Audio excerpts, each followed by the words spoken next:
Showers and thunderstorms will slowly wind down. Now we turn our attention towards some cooler air. That's straight ahead. Storms have caused damage across parts of the bluegrass tonight in Harrison County. People say strong winds brought down several trees. Red, White, and Boom begins with a bang. Severe weather forced organizers to delay the show. Tracking, alerting, protecting. WKYT News starts now with First Alert Weather.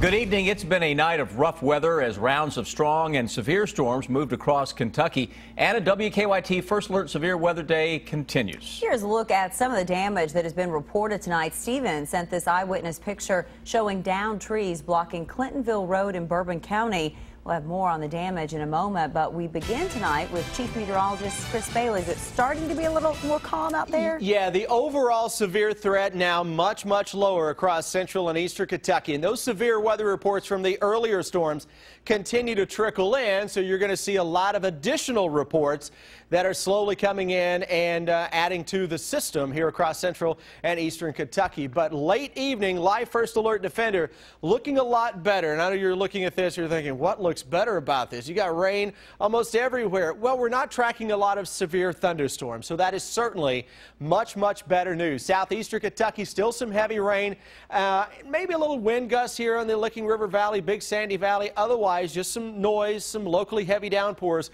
with thunder and lightning. South Central Kentucky, London, Corbin, Williamsburg, back over to Somerset, not a whole lot left.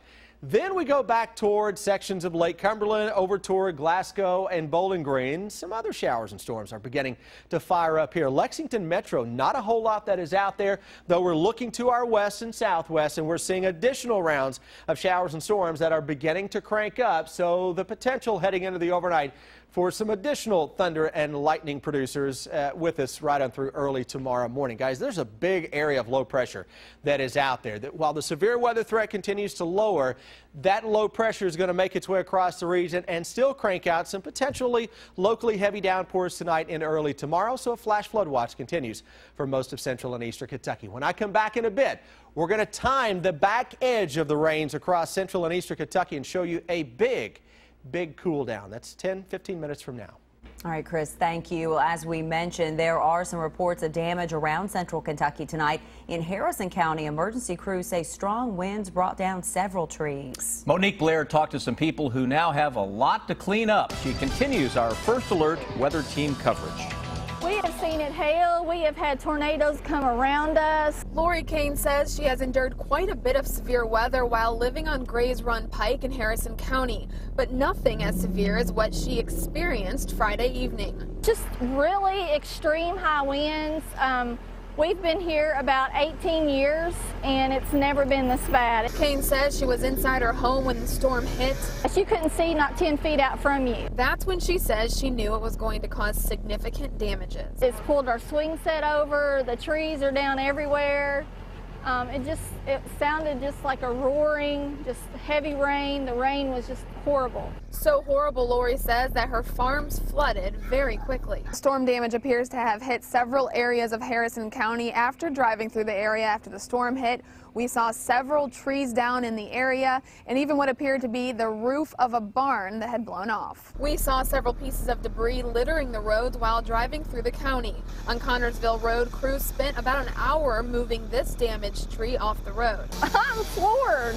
I'm absolutely floored. This is awful. I mean, thankfully none of our homes are destroyed that we can tell, but there's a lot of property damage around our farm, and the neighbor's house across the road has chickens, and there's trees down in his chicken coops. A Harrison County road crew told us no one was injured as a result of the storm. In Harrison County, Monique Blair, WKYT. Some damage was also reported in parts of Franklin County tonight. Josh sent us this eyewitness picture of a tree that fell onto a power line in the Bell Point area of Frankfort. Franklin County emergency managers say a storm early this evening left hundreds of people in downtown Frankfort without power. Most of it has since been restored. Well, despite the storms tonight, the show did go on at Whitaker Bank Ballpark in Lexington. Thousands of people gathered for the Red, White, and Boom Music Festival, but the weather did cause a delay. Our Kristen Kennedy was there. Some country music fans went to Red, White, and Boom prepared for severe weather Friday night. We watched the weather forecast, so we knew that what was going to happen, and unfortunately it did happen, but it's still fun. Others, we really didn't take any preparations. Saw the clouds, thunder, and lightning over Whitaker Bank Ballpark and took shelter from the storm. They weren't the only ones running for cover. Organizers stopped one performer mid-set when lightning started striking nearby. They told fans the show would start back up when the weather calmed down. Unless it's thundering and lightning, we'll stay because they like it so much. Mostly instead of cartoons, we listen to a lot of music. So we're just a musical kind of family, I guess, and they like it, so we'll stick it out. Some families stayed and others left. Going home, go back to the hotel, go and get something to eat and enjoy the rest of the night. The delay lasted less than half an hour. Artists were back on stage rocking throughout the night. Still going to stay here and have fun. Watch the acts. People who braved the rain told us it was worth it. I think if you're just here to have a good time, it'll be fun. In Lexington, Kristen Kennedy, WKYT. Now, Red, White, and Boom continues through tomorrow night. Organizers say performers will be there, rain or shine. And remember, if you have storm pictures to share with us, just look for the eyewitness section of WKYT.com or send them through Facebook or through Twitter. An historic ruling from the U.S. Supreme Court today. In a 5-4 decision, the court made same-sex marriage legal in all 50 states. A short time later, Governor Beshear ordered all state cabinets to immediately change any policies necessary to implement the court's ruling. And by early this afternoon, county clerks around the state started issuing marriage licenses to same-sex couples. One couple we talked to in Lexington said they had been waiting years for this moment. We had the ceremony 2 weeks ago, and so when the decision came down today, it was always the plan to do it as soon as possible when it was legal in Kentucky. Some county clerks had trouble printing marriage licenses today because a computer program had not been updated yet with the new forms, but the County Clerks Association told clerks to print the old form and replace the words bride and groom with first party and second party. The Supreme Court's ruling came as Pride Weekend begins in Lexington. More than 100 people gathered in the courthouse plaza tonight to celebrate. And later, the annual Lexington Fairness Awards were held at Keeneland. Lexington Mayor Jim Gray, who is gay, told the crowd the ruling is a huge milestone. When you look at the long arc of history, what you see in America is a theme. And that theme is all about freedom and equality and all about dignity. And so what is celebrated here today is just those shared values. Not everyone was pleased with the U.S. Supreme Court's ruling. In a statement, the Family Foundation said they're worried the ruling will impede the religious freedoms of those who oppose same-sex marriage. And Republican candidate for governor Matt Bevins said activist judges are ignoring the will of the people. Tonight, investigators say one of the 2 convicted killers who escaped from a New York prison has died. Police say they shot Richard Matt this afternoon, but the other escapee, David Sweat, is still on the run. Brian Webb has the latest. Police caught up with escaped murderer Richard Matt just before 4 Friday afternoon near the village of Malone, New York, near the Canadian border. Matt was shot and killed after they found him in the woods behind a cabin. A tactical team from Customs and Border Protection met up with Matt in the woods, challenged him, and he was shot dead by Border Patrol at that time. State police say they recovered a 20-gauge shotgun from Matt's body. They say Matt did not fire any shots at them. Police swarmed the area after a man reported he found a misplaced liquor bottle in his hunting cabin. Roads in the area were immediately blocked after the shooting. Police are still searching for Sweat. We have no actual sighting of Sweat by law enforcement, but we have no indication that Sweat wasn't accompanying Matt. The pair broke out of the prison in Dannemora on June 6. Investigators say they used power tools to cut through their cell wall, a brick wall, and steel steam pipes before they emerged through a manhole near the prison and made a run for it.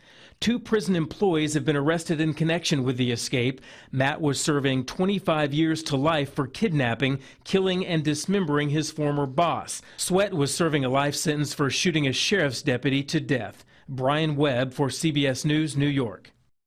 Police admit there have been no viable sightings of David Sweat since he escaped from prison. New tonight, police say a Kentucky truck driver was involved in a crash that killed 6 people in Tennessee. It happened last night on Interstate 75 in Chattanooga. Police say that 39-year-old Benjamin Brewer of London, Kentucky, was not able to stop his semi in a construction zone. It slammed into 8 other vehicles. They say that 6 people, 2 of them children, were killed. Brewer was not injured. Police say they've interviewed him and they're still trying to figure out why his truck wasn't able to stop. Also new tonight, a Kentucky man now facing charges for a toddler's death. State police say the Barron County grand jury has indicted Anthony Barber for murder, evidence tampering, and abuse of a corpse. Police say that last month Barber took 2-year-old Lainey Wallace from her Monroe County home and then killed her. Investigators later found the child's body in a Barron County well. Police have not said what they think led to the murder. Today, President Obama delivered the eulogy at the funeral service for the pastor killed in the South Carolina church shooting. The victim, Clementa Pinckney, was also a South Carolina state senator. He was one of 9 people killed at the Emmanuel AME Church in Charleston last week. The president said he had known Pinckney for years. Preacher by 13, pastor by 18, public servant by 23. What a life Clementa Pinckney lived. The president also called for the Confederate flag to be removed from the South Carolina state capitol grounds. Police say the suspected shooter at the church was motivated by hate. A community gathered today to remember 6 people killed in a crash a year ago. 5 members of one family died in a car, and Angela Poe died in a van after the crash on US 27 in Jessamine County. Poe was a guest with the organization Refuge for Women. Dozens of people gathered near the crash site today to remember the lives lost and honor those who survived the crash. Our hope today is to celebrate the good that's come out of it and celebrate the 3 that are here with us today. People at the crash site ended the memorial by releasing orange balloons, Poe's favorite color, and writing messages on a wooden cross for her. The second finalist for Fayette County School Superintendent spent the day answering questions from the public. Terry Breeden is currently the Assistant Superintendent for Loudoun County, Virginia schools.